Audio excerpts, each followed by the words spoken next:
24 says, "On the winding road of courtship, this verse reminds us that Jehovah lovingly charts the course long before we see the turns.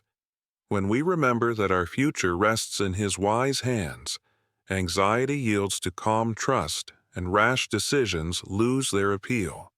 That is why verse 25 adds a sober warning: it is a snare for a man to cry out rashly, wholly, and only later to give consideration to what he vowed.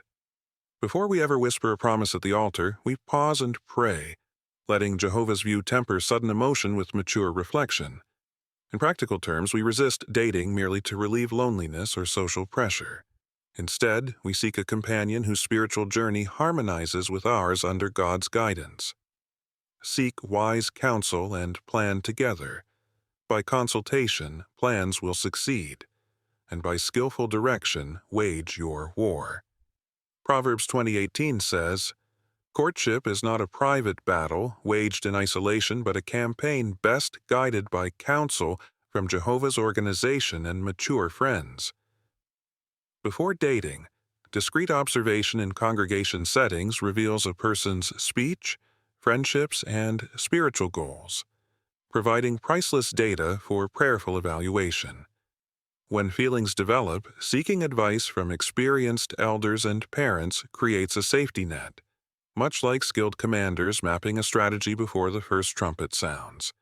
Such counsel may confirm a relationship's strength or highlight concerns that love-blinded eyes might ignore. Far from stifling romance, this step protects it, allowing sincere affection to thrive on a foundation of transparency and shared godly purpose. The thoughts of a man's heart are like deep waters, but the discerning man draws them out. Proverbs 20:5 says, "Deep waters are never explored by skimming the surface." Likewise, a successful courtship plumbs the heart with thoughtful questions and empathetic listening. Choose settings that invite conversation, sharing a meal, walking in a park, participating together in the ministry, so words can flow freely and honestly.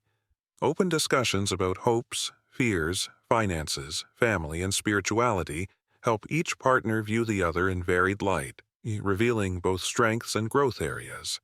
Joint study of Bible-based publications on marriage turns Scripture into a mirror, reflecting qualities that might otherwise remain hidden and fostering spiritual intimacy. As you serve, worship, and even perform simple chores together, small moments expose genuine character, confirming whether the two of you truly complement each other. Accept that a good decision is the real success. Courtship is a tool, not a trophy. Its purpose is to reach a sound conclusion, whether that is marriage or respectful parting. If honest evaluation shows that the relationship will not honor Jehovah or bring lasting joy, ending it is not failure, but wise obedience to divine direction. Conversely, if mutual conviction grows, the marriage vow becomes a joyful culmination, made with eyes wide open and hearts firmly resolved. A flourishing romance begins long before wedding bells. It begins in the heart that trusts Jehovah to guide every step, seeks counsel, listens deeply, and values truth over appearances. Follow these keys, and your courtship, whether it leads to marriage or to a peaceful farewell, will bring you closer to Jehovah, the giver of every good gift. In that closeness lies the truest success, for a threefold cord cannot quickly be torn apart. Ecclesiastes 4:12.